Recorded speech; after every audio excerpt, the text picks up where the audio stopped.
എനിക്ക് ഇവിടെ വന്നിട്ട് ഇന്റർവ്യൂ ചെന്നിട്ട് എനിക്ക് വലിയ തേങ്ങാക്കൊലൊന്നും നേടാനൊന്നുമില്ല. ഇന്റർവ്യൂ തരാന്ന് വെച്ചിരിക്കുമ്പോ ഇമ്മാതിരി തോന്നിവാസം ചോദിക്കേണ്ട ആവശ്യമുണ്ടോ?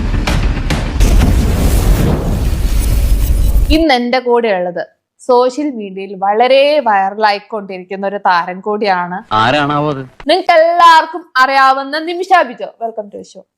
ഭർത്താവ് ഈ കുരിശായിരുന്നോ? ലൈവൊക്കെ എങ്ങനെ തോന്നുന്നു? Super super. കത്തി കത്തി കേറി വരുന്നു. കത്തി കയറിയായിരുന്നു. എല്ലാം മുകളിലിരിക്കുന്ന ഒരാളുടെ ലീലകളല്ലേ? ലൈവിലിരിക്കുന്ന സമയത്ത് ഞാൻ കണ്ടിട്ടുണ്ട് ചേച്ചിയോട് പബ്ലിക് ആയിട്ട് ശരീരഭാഗങ്ങൾ കാണിച്ചു തരാൻ വേണ്ടി പറഞ്ഞിട്ടുണ്ട്. ഒക്കെ ഒരു ജാതി അലവലാദികളാ, നീ അത് കാര്യാക്കണ്ട. അങ്ങനെയൊക്കെ പറയുമ്പോ ചേച്ചിക്ക് എന്താണ് തോന്നുന്നത്? ചിരി വരൂ. ചിരിയാണ് വരുന്നത്. പിന്നെ എനിക്ക് ഏറ്റവും കൂടുതൽ വരുന്നത് മൂത്രം തരുവോ? അതെ, ഒരു സംശയം ചോദിച്ചോട്ടെ. പിന്നെന്താ? അപ്പൊ ചേച്ചിക്ക് കുറച്ചുകൂടി റീച്ച് കിട്ടാൻ വേണ്ടി ചേച്ചി ചാനൽസിനെ ഇന്റർവ്യൂവിന് വേണ്ടി അങ്ങോട്ട് അപ്രോച്ച് ചെയ്യാണ് ചെയ്യുന്നത്. മറുപടി ഉടനെ വേണം. ഉള്ളത് തുറന്നു പറയാലോ. ഇതിന്റെ PR വരാ. ഈ ഒരു ചാനലില് എന്നെ നിമിഷ ബിജോ ഒന്ന് എന്താണ് ഡേറ്റ് എന്ന് ചോദിച്ചാൽ എന്റെ പുറകെ നടക്കുമായിരുന്നു. അറിയാമോ? അറിയില്ല, എന്നാ അറിയണം.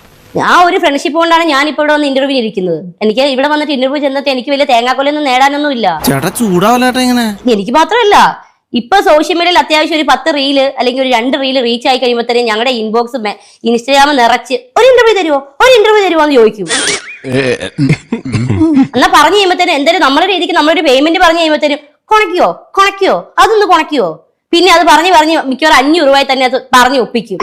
എന്റെ ദാരിദ്ര്യത്തെ പരിഹസിക്കരുത്. എന്നിട്ട് ആ ഒരു ഫ്രണ്ട്ഷിപ്പിന്റെ പേരിൽ വന്നിട്ട് ഇവിടെ നമുക്കൊരു ഇന്റർവ്യൂ തരാന്ന് വെച്ചിരിക്കുമ്പോ ഇമ്മാതിരി തോന്നിവാസം ചോദിക്കേണ്ട ആവശ്യമുണ്ട്. ഞാനൊരു ജാടയ്ക്ക് ഒന്ന് കൊഴിപ്പിക്കാൻ കുഴപ്പമായ. ഞാൻ തോന്നിയസായിട്ടല്ല ചോദിച്ചത്. ഞാൻ ചേച്ചി റീച്ചിന് വേണ്ടി തന്നെയാണല്ലോ ചേച്ചി ഇവിടെ ഇന്റർവ്യൂവിന് വന്നിരിക്കുന്നത്. നീ പിന്നെ എന്തിനാണ് എന്നെ ഇവിടെ കൊണ്ടിരുത്തിയേക്കുന്നേ? അതിപ്പോ പറയാൻ കഴിയില്ല.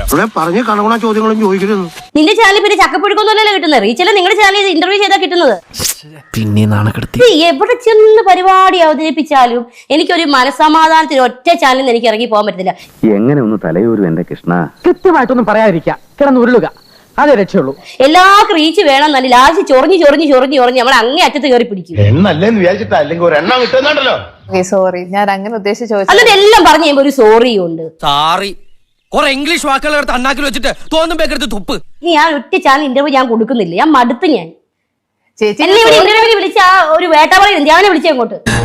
ഇനി കിട്ടണത് നീ മേടിച്ചോ.